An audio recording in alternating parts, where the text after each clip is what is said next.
to Eamonn for setting the tone here so well. And actually, I wanted to begin a conversation with you taking up the last note that you hit upon, and then engage you, the audience, because we have, as you see by our schedule, if you have it in front of you, until 2:30, and then we have a break, and then we're going to meet our panelists for the rest of the afternoon. As a student of history, I was glad to learn about Scottish hegemony, by the way. I wanted to say that. And also, since you mentioned Pascal's wager, I'm reminded of Garrison Keillor's line, which I think he stole from Mort Sahl, that Pascal's wager is often used to support the idea of agnosticism. And it was Mort Sahl who said a family of agnostics moved into a neighborhood and they found that somebody burned a question mark on their lawn. Thank you for that, Eamonn. And I think from Eamonn's talk, we've learned how important sustainability is and how important the ecological footprint and how particularly important cities are in this whole equation. And because of what he called the demographic switcheroo, with third world countries switching into the population mainstream to replace and supplant what had been once Western hegemony, and the nature of the biocapacity that he talked about, I thought I'd begin, as I said, by picking up on his last point, which is, here we're going to hear some wonderful ideas in the course of this afternoon about how sustainability can work here in Silicon Valley. And there are a lot of proactive people here. There are a lot of dedicated and committed people here. But when you think about the third world and when you think about nations saying, we really don't care about climate change, we really don't care about global warming, we want to move ahead technologically because you've had your opportunity and now it's our time, and there's nothing you can do to coerce us, and we don't necessarily want to coerce them. How do we do that local, global kind of rumba, really? I mean, that's, to me, sort of the central heart of it. It gets right to the heart of it. Yeah. An easy one to start with. Yeah, exactly. Thank you very much for that. Yeah, that was just lob me a softball, why don't you? I think it is it's the riddle of our times. I really do believe it's the riddle of our times. So let me throw a couple of ideas out. First of all, I don't think the leaders of other parts of the world don't care about climate change. They are actually, I mean, if you look at China, for example, they're deeply concerned about sustainability issues. They have huge environmental problems of their own. They are actually probably, in terms of the leadership of a nation, I'm not sure there's any other nation in the world right now that is more committed to tackling the problems of sustainability, both in terms of social sustainability and in terms of environmental sustainability. I think they're dealing with a really tough nut to crack, which is, continue with China, they still have 800 million people living in the direst poverty. And they want to bring them out of that poverty, and rightly so. And forgive me, those who aren't in poverty want SUVs. Yeah, and of course the emergence of a middle class has always been the pathway to prosperity for a country, is that once you have a middle class, their sharp elbows make sure that opportunity starts to be created for others as well. The response, I think, is one of humility, which is, first of all, recognizing that we don't own all the best ideas, and in fact, we are not the only ones who are concerned. We have partners in the world who want to solve this problem. Their interests differ from us only in that we've already arrived there, and they've got to figure out a pathway there. So there's a much more commonality of interest.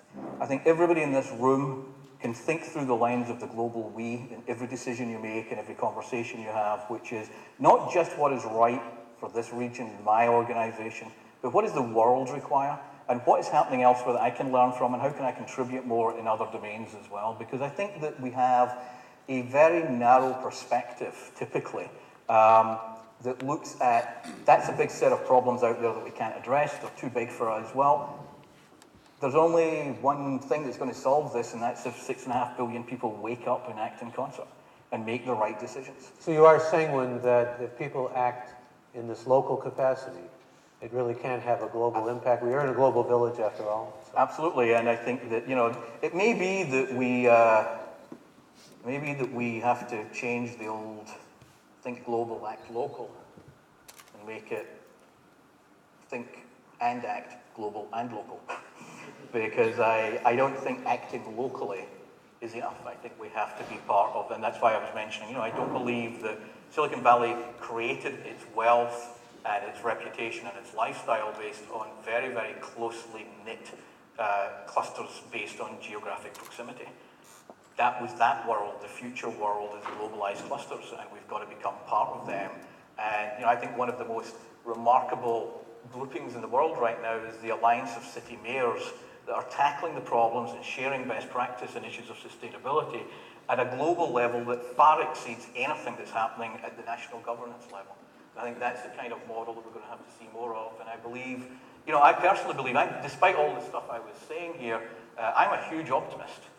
I think human ingenuity will rise to the challenges, whatever those challenges throw at us. The only impediment is waking up, taking it seriously, and adopting the global we perspective, and I think we're capable of that. I'm certainly glad to hear you speak in such a sanguine way, and we'll bring our audience into this. But what about carrying capacity? You kind of touched upon it. When we're talking about population and exponential growth of the planet, just in terms of numbers and consumers with those numbers and environmental imprint, ecological imprint. We've got, in fact, a new president who comes also from Kenya, since you mentioned Kenya origins a couple of times, and who wants to do in the United States, I think what you're suggesting, that is bring the governors in and work from the state level onto the federal level and have the state level radiate down to the local level. Yeah. I think you're talking about something like that environmentally, but are you also in terms of population? Yeah. A few things, yes, I'm absolutely talking. I mean, I cannot, I don't normally declare any kind of political preferences, but I do have to say that I opened a bottle of champagne at the end of the last election. And the reason was not so much left, right, Democrat, Republican, though that certainly featured into it, but the reason really was a different way of engaging with the world. And I personally have always believed, and I'm actually fiscally way more conservative than Barack Obama, and globally probably way more radical. But I really believe that the challenges of our times across the sphere are truly global in nature, and that they require a global consciousness and a global coherence that we have not had historically, and that we have not been on path to developing in recent years. And it's not just a political issue to me. It's a humanistic issue, and it's an issue of respecting the planet that we're on. I don't have any worries for nature. Nature will be fine. It's us that could be screwed. But I think there's a respect for the planet that we can reintroduce in the human dialogue. I think in terms of the eco-footprint question, I'm actually, again, quite optimistic, because this is essentially where we're going to stop population growth. We're probably going to peak at around 9 billion. It's going to be around 2060. The migration to the cities is one of the very important reasons for that, because first generation effect of people moving to cities is that their birth rates dramatically decline. Essentially, children are really useful in a farm, and they're a pain in the ass in a city. So we're coming to the point where our human population will peak probably around 9 billion. I think that the planet properly managed can actually support 9 billion people. And so I think we can manage the eco-footprint, but not on the path that we're currently on. Let's hear from you first, please. Go ahead. So I've been struggling with this scenario from the question. We'll come to you with a microphone, because not everybody can hear you and there are chairs rustling, and we want to do our best to have volume here. So I've been struggling with this question about the scenario for the future in terms of what the basis of the economy is going to be. We've evolved from agriculture, raw materials, and manufacturing, and now some people are saying it's going to be the experience economy or maybe the entertainment economy. What is your thinking in terms of how we're going to be employed? Yeah. What are we going to be doing to earn a living? Yeah, that's a great question. Well, I actually, first of all, I think a chapter in my book is dedicated to this entire topic, which I won't repeat, but would advise that if you're interested in that question, which is quite fascinating, you should buy a copy of my book. And basically, I talk about there's a kind of clash between the physical and the idea of the physical and the intangible. There's a book here, by the way, Powerful Times, and my name was Eamonn Kelly, Wharton School Publishing. Easily available on Amazon. Read the reviews, write one of your own. We do believe in independent bookstores. Yeah, absolutely. Unfortunately, they don't all have the wisdom to carry my book, but ask your local bookstore to carry it. There you go. I have a chapter called The Physical and Intangible Economy, and I think one of the things that I would personally argue is we all get a little bit obsessed about the idea of the intangible economy, and certainly the story of the 20th century was the demassification of the economy, the decoupling between wealth creation on the one hand and physical mass on the other hand. And you can actually look at, there's wonderful graphs that show, that fundamental decoupling of value creation versus mass. That's good news. I actually also think that the experiential economy is pretty good news. When our kids are, wasting their time playing, computer games and stuff, there is an energy cost associated with that, but there is not the same energy cost associated with me driving them to the city and, so there are ways in which I think the experience economy is actually less damaging to the environment. The problem with this is that at least 70% of the planet are nowhere close to enjoying the experience economy. Absolutely nowhere close. And therefore the physical economy is absolutely central. And I actually believe, and I think again, without wanting to say too much in praise of our new president, or president-elect, I've been arguing for many years, including in this chapter, that we need a massive investment in infrastructure. Our infrastructure is dying. And we have huge opportunities, and I hope some of the future speakers here today will talk about this, to really smarten our infrastructure, to smarten the energy grid, to make smart energy, not just renewable energy. There is huge adaptive infrastructure. Just putting intelligence into infrastructure is a huge required investment. A lot of people are going to be doing that, and it's going to be happening at a global level, and it will be ultimately to the good of all of us. And then finally, I don't think we should underestimate the role of the spiritual. I think we have been very trapped in consumption patterns that have revolved around the material, and I'm not as convinced as most people are that that's a natural part of the human condition. I think it's an outcome of a particular history that we've gone through over the last 100 years, and I think it's a species we're going to mature beyond it, and that in fact the reintroduction of spiritual integrity in our lives, of meaning in our lives, of community and belonging in our lives, will start to replace the proxies that we have seen, which is the accumulation of possession in our lives, which frankly is not sustainable. So I do believe that there is a kind of a further wisdom for humanity that we are on track to achieving. First of all, I'd like to congratulate you with the characteristic modesty with which you portrayed the achievement of the Scots over history. Clearly far higher than do you have any bagpipe music, perhaps? I'd like to respectfully challenge you on your cities to countryside migration scenario.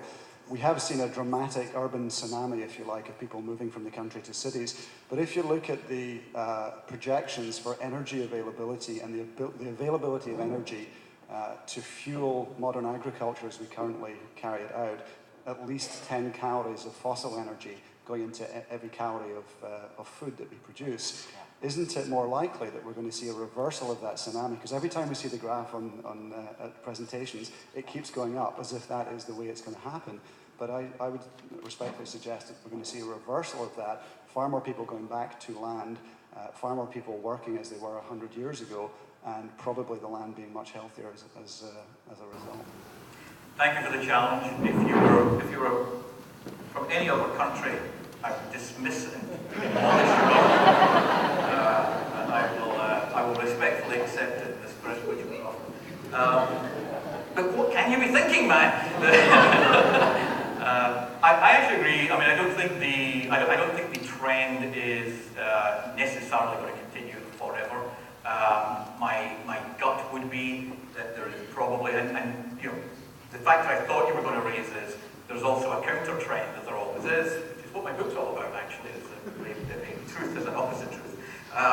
But there's a counter trend, which is people leaving the cities because technology enables them to work remotely and all the rest of it. So it's not a single dimensional picture. What I would argue is there is, I think food your other point, the challenge of food is enormous, and I don't underestimate it. I think, though, there is a limit to how many people need to be involved directly in agriculture. The United States of America has gone reasonably satisfactorily towards 3%. May not be sustainable, maybe it's something more like 15% or 20%. But I don't believe that it's 50% of the world's population that will be involved in producing food for the world. It may be 20%, it may be one of the things that imposes a ceiling on how far that graph can keep going.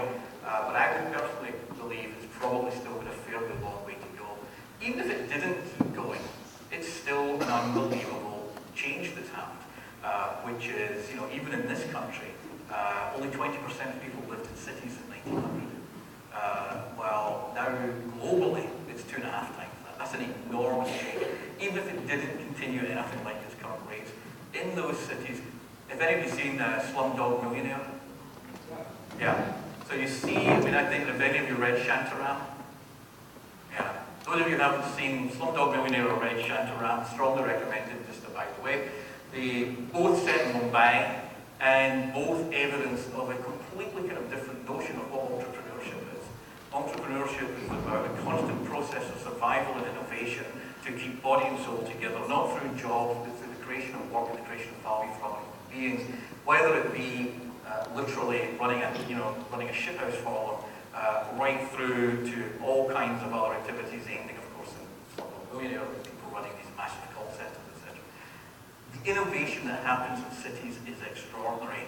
The ways in which the work of women start to get monetized, women are no longer spending 4 hours a day getting water, another 4 hours a day caring for their kids. They're actually,